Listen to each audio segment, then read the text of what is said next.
Hey guys and gals, today we'll be talking about the movie Poltergeist 3. And like I said in my first review, I saw this on HBO a lot of times growing up. And you know what? I still like this movie. I heard there's a lot of bad reviews for this movie. There are haters for this one. But at the end of the day, speaking for myself, I still enjoy it. I love snow. I love mirror tricks, mirror special effects. So this movie kind of has it all for me, in my opinion.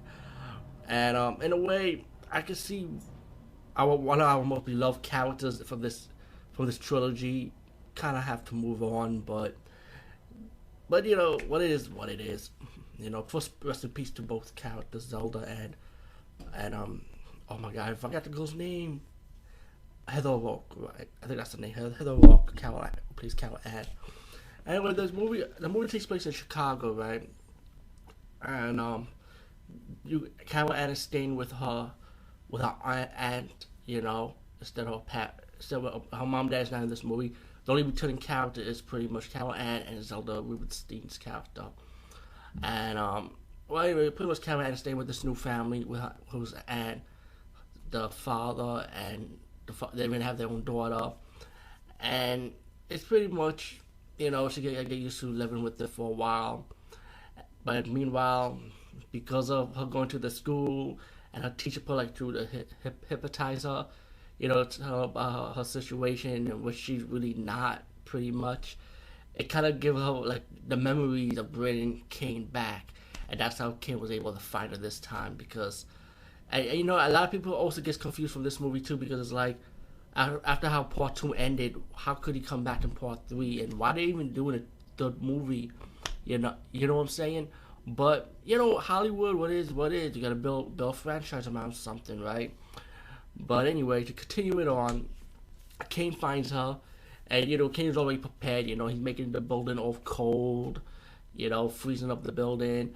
As the movie progressed, the parents are going to the party. The daughter supposed to babysit Heather Rock's character Callahan, but Callahan said, "What? Go to the party with the boy that you like." And that was like an open opportunity for Kane trying to take advantage of her, trying to like get her back, say, "Hey, you gotta lead me to the light again," pretty much. Actually, lead me to the light. Actually, not lead me to the light again, but lead me to the light, pretty much, like he tried doing the first two movies, and he failed in doing it. But anyway, this Kane I think was played by a different actor, and the way they had Kane set up, like he had like a rubbery mask, like what it looked like to me.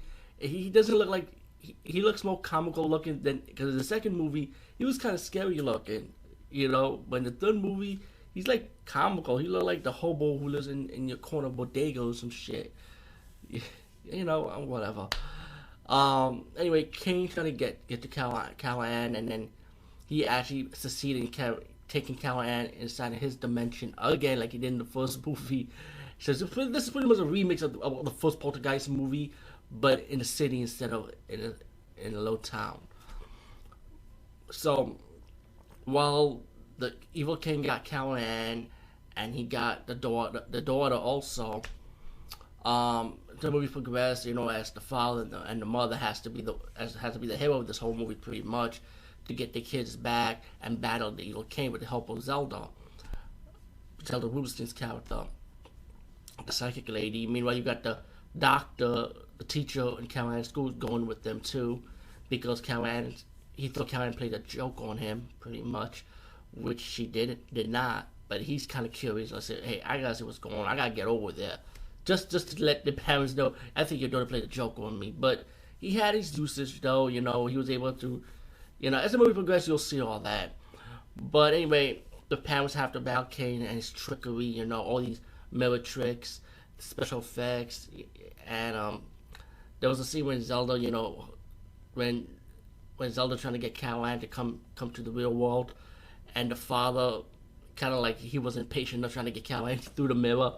That's when Kane was able to use his trick to touch Zelda's Rubinstein's character, and she kind of like died. Her body was like a skeleton, rotten skeleton like, and the daughter comes out, but at the movie progression, you're gonna find out that's not really the daughter. Um, yeah, it's pretty much as the movie progressed, Zelda Rubinstein's character kind of from his spirit world, she gave the necklace with the power to the father to hopefully the next help him and the wife to defeat Kane and rescue their kids, pretty much.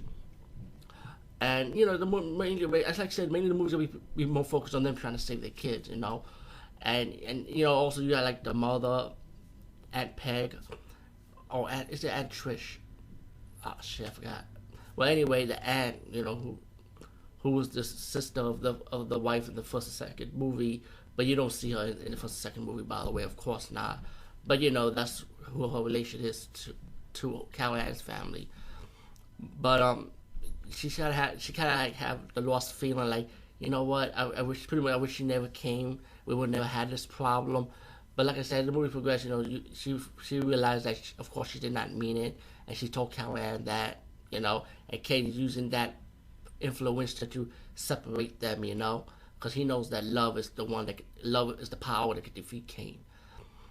And all in all, I mean, I don't want to spoil the ending. It's not really much of a spoiler because it's pretty predictable. Like I said, this is pretty much a remix of the first movie if you think about it. But all in all, I enjoyed it. You know, I still am. You know, I grew up watching this movie, and you know what? I haven't changed. So I like this.